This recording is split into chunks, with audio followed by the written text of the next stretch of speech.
Libuttoota amalootaan isinii hime kana warran qaanfannee warran saalfannee warra gartee arraa si waliin nyaatee waliin nyaannee hin beenye ka waan biraa dalaguu jechuudha. Amma bira dhaabbata Oromoon jechuun dharaa wal bira dhaabbata Oromooni bokkotoo qalbii nama cabsaa fi hammeenya if keessaa qabu kan nama yaachisu. Fakkeenyaaf qilleenfa maal fa'aa keessa jiranii qilleellee haati mana isaa.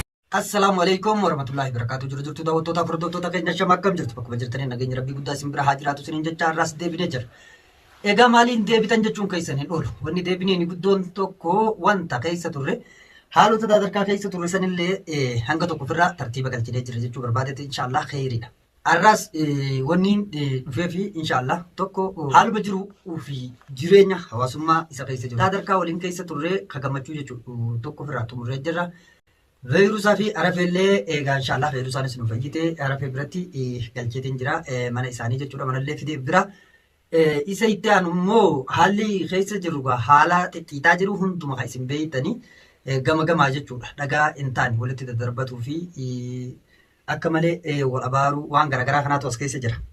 Fakkeenyaaf yoo akka fakkeenya fudhate fakkeenyaaf qilleenfa maal fa'aa keessa jiranii qilleellee hariyamaan tana waan irra jiran halilleen quban qabu jechuudha. Isa sanis itti deemne jechuu barbaadeeti. Kasanirraa hafe immoo haalonni jiru hoo maali? Amma hoo jarri hoo maal irra jiran? Inshaallah gammachuudha. Du'aayis nu godhaaf jechuu barbaadeeti. Arafee fi veerusaallee gammachuu keessa jiranii. Kanaafi nuti dhalli teenya egaa wanta silaa godhuu qabnu hunduma godhuu nurraa dirqamaa jechuudha. Nurraa dirqamaa inshaallah yoo ati jabaattee hojjette yookiin jabaattee tattaafatte rabbiilleen si gargaara waa hedduullee godhuu dandeessa. Yoo ammoo keessa ciifte abdii kutannaa fi haala hin taane hunda yoo adeemtu taate rakkoodha jechuudha. Har'aanillee boqonnaan qabaa jechuudha. Boqonnaan hin qabu maal tokko kun haara galfiin ta'aa jira. Isa lammaffaati immoo du'aayillee godhaatiin jira. Inshaallah khayriidha jechuu barbaadeeta. Kanaafuu daawwattootaaf hordoftoonni toora sooshaal miidiyaa irraan nu hordofaa turtan hundi keessanuu bakkuma jirtanii nageenya rabbii isin waliin haa jiraatu jecha du'aa isin godhuu hin dagatina isiniin jenna. Waa baay'eetu as keessa jira gaa. Waa baay'ee jiru kan ammoo furuudhaaf hedduu nama rakkisa. Inshaallah sammuun ta'e iji ta'e qalbiin gaa gurri keetis waan baay'ee dhagaa jechuu barbaadeeti. Waan baay'ee dhagaa. Waan baay'ee dhagaa utana takka tas gammachiiftu jiraachuu dandeessi inni kaan ammoo kasi gaddisiisu jiraachuu danda'a jechuudha. Kun hundumtu gaa inshaallah namni baay'een maal barbaadna nuti hunduu wanti feenu waan nama gammachiisu waan gaggaarii dhaga'us feenaa jechuudha waan haamtuu fi waan nama gaddisiisu arguun feenu. Kanaafi iddoo jiru hundi keenya waan masilaan gammachiisu yoo dalanye nuufis raahaadha jechuudha. Nuufis jechuun qalbii teenyaafis waa hundaafuu haara galfiidha. Yoo wantoota fofokkotoo qalbii nama cabsaa fi hammeenya if keessaa qabu kan nama yaachisu kan nama rakkisu kan nama dhibu.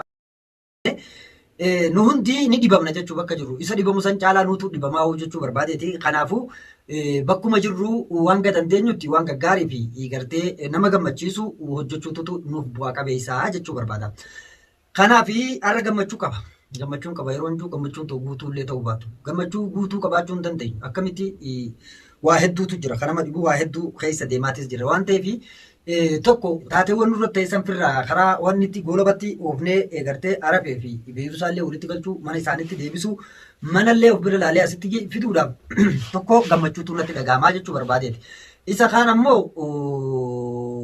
maal isiniin jechuu barbaadeeti har'a haalli itti jiru kun dhugaa jechuun ifa natti fakkaata.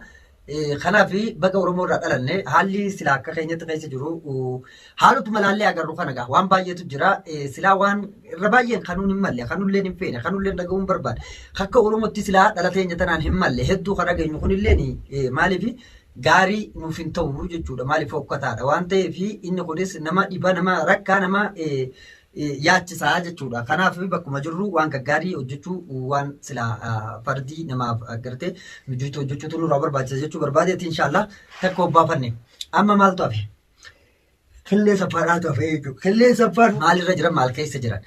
Ijoolleen san maaliif akkas godhatti? Maal taate? Maaltu sii rakke? Maaliif dhibamte? Maaliif dila sanaa osoo itti kajuu yaaddoodha jechuudha. Erga akkana taane kana hoo maaf namni nu bira dhufuu dide maaf dirmachoota kallee dhabne namoonni waa helaa gaafa duraa waliin sosso'an. Kabaabay mara waliin seenan san hundi maaf dhabame maali rakkoon jirtu kajuu inshaallah rakkoo jirtu gaa isaan maaf beeka sanillee gadi fageenyaan gaa itti dhiyaannee waan haalli kun ta'ellee gaafachuullee dhaaf qophiidha jechuu barbaadeeti. Kanarraa kanafee inshaallah hamtu rabbiin nu dhageessisee ammallee jaalalaa warra waliin jiraatu rabbiin haa godhu kan adeemsa jiruuf jireenya keessa waa hedduutu jira mudannoo hawaasummaa kana keessa hedduutu jira kan itti deemnu walumaan quba qabaanna jechuu barbaadeeti. Kanaafuu isiniif deebinee jirra akka hin yaaddoonye nu jalaa jechuudha. Inshaallah isin rabbiitiin kheyriidha. Kun warra haara galfiin hin ta'a jirra. Yerusaalem mana isii keessa jirti. Inshaallah rabbi itti haa tolchu. Silaan irraa fagoo miti fageenya biroo waan qabanii kanaafuu dhaqeellee ilaaluun hin danda'a jechuu barbaadeeti inshaallah kheyriidha. Beeyta gaaf tokko ganda Oromootiin seeyanii ganda Oromoo seeyee namni yeroo sagalee asirraa sagaleedhaan jechuudha ganda san yaamtu afaan Oromootiin afaan Oromoo sitti dubbatu yeroo keessa dhaqxe immoo Oromoo buttuudha jechuudha. Buttuudha. Maaliif achi keessaas buttuu qoftiin hin jirtu Oromoonis numa jira garuu ka dhuunfatee jiru lafa sanii buttuudha jechuudha. Buttuun tun maali? Buttuu Oromoo fakkaattu jechuudha. Oromummaa qabdu jechuudha. Wanti isin sitti haasoytu si caalaa Oromoo tanaaf yaaddi, si caalaa siif yaaddi, si caalaa waan ati jettu kana hundumaa yaaddiifi jechuudha. Ani hubanne yeroo achi dhaqu Oromoo jee yeroo dhaqutti bakki sanii warri buttuu kun warra Oromoo kana sirraachi siiseeti ofiisitti aanee si wajji haasawa jechuudha. Si wajjiin haasawanii Oromummaa si caalaa qabanii waanuma hundaa'uu si caalaa qabaa jechuudha warri buttuudhaa kun. Akkasitti yeroo haaseessitee atis amantee ofuu seetee Oromoo seetee itti if kennuudhaaf garagaltuu yoo moggaa lamaan hin laalle wanni san kasaaraa guddoodha qabu. Moggaa lamaan laaltee duraa duubbee yoo laalte immoo dandamachuu dandeessa malee ni nyaadhamta jechuu barbaadeeti. Kanaaf jarri yeroo nanaa seessu maal naan jedhanii waa'ee Oromummaadhaa na caalaa ni yaadda'uu fi anaafis na caalaa yaaddaanii haasofni isaanii gaa haasawaa ana caalaa isaan Oromoodha. Arke jechuudha. Hayyee anilleen yeroo duraatiif ni gammade. Sababni itti gammade lakka waan akkanaa ni qabnaanudha. Lakkanaatis ni qabnaa namoota jechuun leeccalloo akkanaa qaban kan yaadan ka Oromummaa na caalaas beekan ka aadaa duudhaa safuu uumaa beekan jeetiin gammade. Ani hin beekne. Garuu kana keessa deemsuma waliin haasofnu kana keessatti gammadee anuu akkaan ta'u wallaalee isaan kanatti of kennee deemu kana keessa maaliin arge beektu? Tura keessa waa addasii babbahaa deema waan ta'eef bubbulee yeroo bubbulee kana keessatti ani hin beeku tuuf kenneetiin jira warri beeku immoo haalaaf amala buttootaa waan beekanii fi daran jabeessanii natiisutti ka'anii jechuudha eegutti ka'an akka jarri kun buttoonni kun nammiine akkaataatti silaa isaanis dirqamanii jechuun hiree takka harkatanii naqunnamanii waan silaa yaada buttoota kanaaf amaloota buttootaatiif jarrummaan kun waan ta'e silaa buttuu ta'uu naaf himuu isaaniitiif hedduu dhamaa ture jechuudha warri Oromoodhaa kun. Yeroo dhamaa turan kana keessatti anuun beenye hedduun rakkachaa ture gammadaatis ture. Osoo deemnu achuma keessa namni gaa walirra nama achi keessa namni jira natti dhiyaatanii barjarri akkanatti sitti dhiyaatanii Oromoo callaas fakkaatanii si caalaa waan si yaadanis fakkaatanii jarri akkana godhatu kuni Oromoo miti buttuu naan jan jechuudha. Duuba maal jechuudha. Aboo hangaan buttu uummata kana Oromoo seehee tila kana marattiif kennee wajjin haasa'uu akkana ta'uu akkana jechuun keessa maali? Ani yeroo san keessa na ajaa'ibsiifte dubbiin tun akkamitti kana jettanii ni jarri kun akka buttuu ta'a. Isaanis waanuma rakkoo jara kanarraa qabaniif buttuu naan jan jeetiin anis yaadee jechuudha if keessa deebi'ee suutuma jee osoo waa takkallee hin darbanne suuta jee waan kana addaan baafachuun qaba jee miira san keessaa bahee miira gartee gammachuu fi waan hundaan haguugama kana keessaa bahee tasgabbitti seene jechuudha. Tasgabbitti yeroon seenu suuta jeetiin deemuu eegale. Suuta jeetiin deemuu eegale. Adeemsa suuta jee deemu kana keessaa addanaa bahaa dhufee jechuudha waa hundi. Addanaa bahaa yeroo dhufetti maali? Amma duuba akka bu'u buttoota achi keessatti jechuudha. Garuu baay'inni kan jiru Oromoodha jechuudha. Oromoo jira. Oromoo tana gaammaan tanamee akkam godheeti amma anis jabeessee qaama akkasii waanaan tuqe kana duraan miira shakkii keessaan seene takka wal dhabdee waan qabaniif waan akkanaa naan jee malee Oromoodha na caalaa yaadu jiran waa'ee kiyya kana anuu na caalaa na jaalatu jiranii jedhu kuni je'eeti. Ani waan duubbee na jaalachuu fi na caalaa Oromummaa natti haasa'uu duuba jiru kana hubanne yeroon akkana jiru kana maaliif naan galle dhugumatti Oromummaa tanaaf quuqaman Oromummaa tanaaf dhaabbatan Oromummaa tanaaf yaaddanii jarri kuni Oromoo dhugaati jeetii yaadaa ture jechuudha. Hayyee duuba gaafa dubbiin akkana taate itti deemne wayii asitti dhaabbatti dubbiin bar dubbiidhaaf deemti. akkasitti qaama waan kana naa hime kanattiin dhiyaadhee akkasitti waan jira hunda naaf himee akkana haalli jirus kana jedhee waa hunda addaan baasee akkaataa buttoota kanaa amaloota buttoota kanaa waan isaan jechuun fuula duraaf jechuun deemaniif waan irra kanatti tolanii ofitti na harkisanii fi addaan baasanii na ibsan tokko maal naan jedhee wanti kanatti si tolanii si hawwatanii oromummaaf waa hunda sitti haasaniif tokko si booji'uudha. Inni lammaffaadha ammoo boojuun si booji'amtuun ammoo harki guddaan Oromoo dhuunfatamee waan gaabuttoota kanaan jiruu fi akka ati isaanitti daftee hin madakamne isaanitti madakamuuf si adamsuudhaaf isaaf mijaa'utti si qabachuu fi kunigaa amma wanni sitti toluu fi boodagaa ofitti si qabee si adamsuu fi malee waan birootii miti haalli fi amaloonni jara kanaatis kana jeetigaa inni Oromoodhaa qulqulluun kun addanaa baasee amma isa irraa hin fudhe jechuudha. Amma isarraa ni fudhe. Yeroon isarraa fudhu kanatti maal ta'uun eegalee amma isuma Oromticha kana waliin jabaadhe mariif haala jiru hunda haala lafasanii hunda baruutti seenee jechuudha. Kana yeroon seenu buttoonnis hamma dammaqanii akka duraan itti na hawwatanii na qabatan sanii fi fedhe ofii isaaniitii qaban san dhaban jechuudha. Amma yeroo dhabanitti maal keessa seenu isaanis miira keessa seenu jechuudha. Miira keessa yeroo seenu maal godhure yeroo isaan miira keessa seenanii haala akka barbaadan sanitti adamsuudhaaf hin mijoonye waan ta'eef qaama silaa isaan hammeeysan sanitti anigaa if kenneen maanta waa hunda hubadhee adeemsa deemu keessaa beeka wanta kun kana agalee akkanumatti miti. Yeroon jiru amma dubbii tana addaan babaasee tarii himuu fa'aa dadhabuutu naa mala kun taateewwanuma ta'e isa dhugaa jechuudha. Uummata keenya kan Oromoo kanatti yeroo makamu buttoonni amma dammaqan miira keessa seenanii maal harkan isaanis ummata kana wajjin haasee jiraachuu fi namni gaa walirra namaas keessa jira namoota kana waliin dubbachuu kijaa fi jabaannee gaammaan tana haala jiru hunda walumaa galatti qulqulleeffachuu qaamni jiru san akkasitti jaalala naa kennaa ture kan Oromummaa na caalaa hatootuuf kun buttoota ta'uu Oromoon dhugaadhaa achi keessa naa ibsuu hubatanii jiranii jechuudha. Anis dafee seensa isaanii seena san keessaa culub jeellee bahuu baadhu xiqqoo amaloota isaan duraan barbaadan sanirraa miira shakkii keessa seenee waa'ee hir'isuun hedduun ni jiraata jechuudha. Akkasitti haala saniin waliin adeemuu kana keessatti immoo buttoonni miira keessa galan gaama harka isaaniitiif bahuu harkanii jiranii waan isaan ta'anis hubachuu isaanii baranii jiranii maal godhuu qabna jedhanii adamsuu qabnaa kajuu mari'atanii jechuudha. Adamsuu qabnaa kajaan ka yeroo isaan mari'atanii isaan keessa immoo akkuma jiranitti isaan keessaas jira jechuudha. Qaamni keenya kan Oromoo jechuudha. Waan isaan itti oolaniif itti bulanillee kan himuma jira jechuudha. Kanaaf isaan kanallee waan hubanne akkasitti waliin deemne akka barbaadan sanitti qabanii awwaaluuf si adamsuun isaaniif ni hanqatame jechuudha. Haa ta'u garuu hanqatamus jarri hin teenye abdiis hin murre waan silaa barbaachisu waan godhuu qabanii ta godhuu qabna jaansanii karaa hundaa yaalii geggeessan jechuudha. Yaalii akkam yaalii haala duraan aanjeeffatan jaalalaan gara laafummaadhaan Oromummaa dhugaa saniin ta dhufanii osoo ati hin beenye si adamsuu deeman san amma harkaa gaafa baatu bifa baay'inni Oromoo arkuuni namni arkuuni harkaa dhootee jechuudha. Harkaa dhoohu kana keessatti dursa gaa namni nama keessa jira jennee hubannuuf waa hunda nuu kenna waan ta'eef dandamanne silaa nyaadhamneetu jira jechuu barbaadeeti. Asin geenyu jechuu barbaadeeti. Akkasitti isa sammara harkaa baanee jechuudha inshaallah. Innis fiigee buttummaa isaallee ibsee isa silaa kaleessa yeroo mucaan amma dhalli teenya ta'u Oromoo tunnatti himtu waan walitti aarii qabaniif malee wanti kun dhugaa miti jee anuu kaa fudhadhee taa'u sanii asirratti dhibbatti adda baatee jechuudha. Nu keessa idaan haala kunis ni jira jee anillee nama waa asirraa fudhee duuba tarkaanfiin buttoonni kun godhe tarkaanfiin isaan tarkaanfii laaftee miti.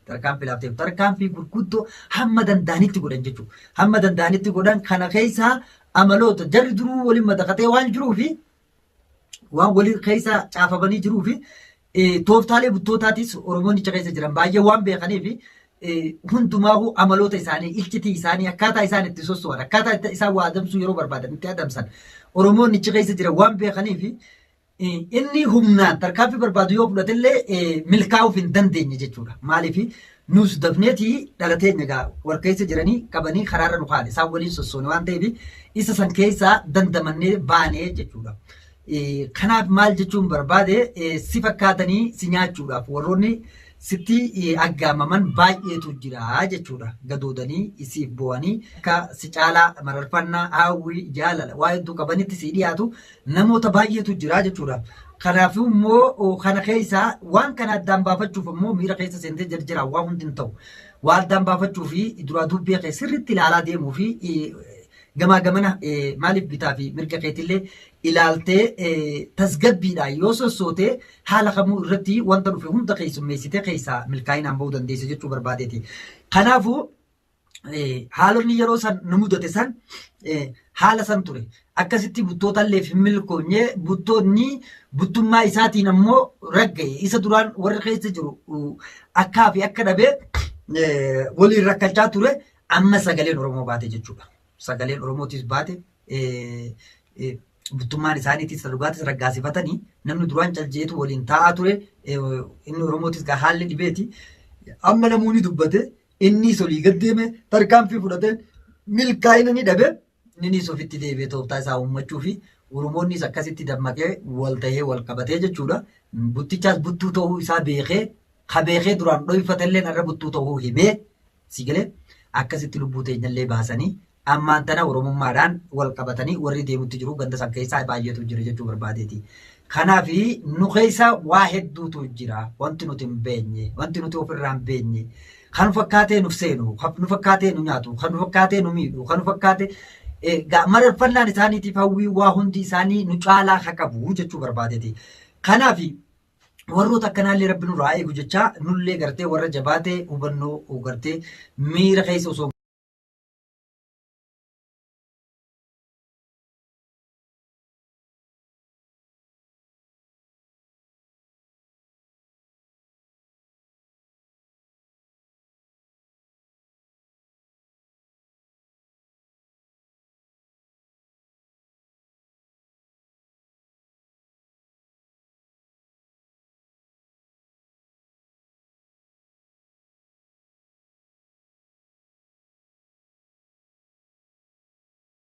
malli buttoota amalootaan isinii hime kana warran qaanfannee warran saalfannee warra gartee arraa si waliin nyaatee waliin nyaannee beenya ka waan biraa dalaguu jechuudha. Malli buttoota amala isinii himeetiin jira. Amala hedduu nama qaanfachiisu maal jette Oromoon duraan fittee jirti nama qaanfannees namaatu qaanfataa warra jaan. Akkasi amalli buttoota hin qaanfatanii si qaanfachiisanii jechuudha. Kanaafuu Oromoon gaa duruma beeyti duruma gartee uumaadhaan hayyummaas waa hunda rabbiin kennee fi maaliif haala jiruuf jireenya isii keessattis waa hunda qabdi jechuudha. Alhamdulillah rabbil aalamiin ammallee nuuf haa dabalu. Kanaaf maal jechuu barbaade iddoo jiru hundatti hubannoo muuxannoo gartee miira tasgabbiitii waa horachaa deemuu fi amaloota buttootaatis ofirraa eeguun barbaachisaadha jechuudha. Kanaaf haalli kun hundi haala jiruuf jireenya hawaasummaa kana keessa waan baay'eedhaatu walitti maaliif walitti naqamee jira jechuudha. Kana keessatti amma yeroo amma qabnu tana keessa sagalee ol baaseen dubbadha yoo jette miidhaa ta'uu danda'u. Kanaaf giddu galatti waan ta'uu qaburraa wal gorfataa waan ta'uu qabu waliif ibsaa yoo sossoone haala jiru hundarratti jiruuf jireenya hawaasummaallee injifachuu dandeenya inshaallah rakkoo keessa jiru keessallee harka wal qabannee waliin bahuu dandeenya jechuu barbaadeeti. Har'a beekuu dadhabnuus garuu waan dhugaan agarru jechuudha. Oromoon waliin jaalatu jechuun dara wal jaalataa waliif ilaalatu jechuun dara waliif ilaalataa. Waa hundarratti wal bira dhaabbatu jechuun wal bira dhaabbatu Oromoon jechuun dhara wal bira dhaabbatu. Oromoon tokkummaan qabu jechuun dhara Oromoon tokkummaa qabaa jechuudha. Durumaa tokko ta'eeti Oromticharraa dhalate. Oromoon waliin galu jechuunillee dhara Oromoon walii galaadha. Walii galaa jechuun maal jechuudha? Ilaalchotaa fi yaadota addaan faffacaasan kan itti dhiisaadha. Oromoon wanti irra waliigalaa Oromummaa isaarratti dhibbaa dhibbatti hunduu waliigalaadha jechuudha. Oromummaa isaarratti hojjechuu dhabuun ammoo rakkoo Oromoo waliin galu jechuu kanaaf ragaa ta'e malee jechuu barbaadeeti. Kanaafuu Oromoo yeroo hundaa waliigalaadha. Garuu waliigalaa tahee waan isaaf barbaachisu waan dhugaadhumaan ittiin quba qabu san hojjechuu dhabuu isaatutu akkam godhe buttootaafis haa ta'u warroota Oromoon jaalanneefis haa ta'u maal ta'eef maal jechuu barbaadeeti. Gargaarsa ta'ee fi itti fayyadaman jechoota kana malee Oromoo waliigalaadha. Waliigalaan Oromoodha. Tokko Oromummaa keenya irratti eenyuu shakkii hin qabu dhalli Oromoodha. Inni kunuu gahaadha. ammoo Oromoo taanee waan Oromoo irraa eeggamu kan Oromoon qabu aadaa duudhaadha akka Oromootti Oromoon beekaa eenyuun miidhaaf hin deemu ni miidhama isaa qofa irra dhaabbatee fa'aa dubbata malee jechuudha. Aadaa fi duudhaa Oromoon qabu irra dhaabbatee sochii Oromoon qabu eenyuugaa of ta'ee akka ofitti jiraachuun dirqama waan ta'e of ta'ee waan Oromoon qabdu san irratti hojjechuu dhabuu keenyaatutu akka waliin gallee nutti fakkeesse malee nuti walii galudha.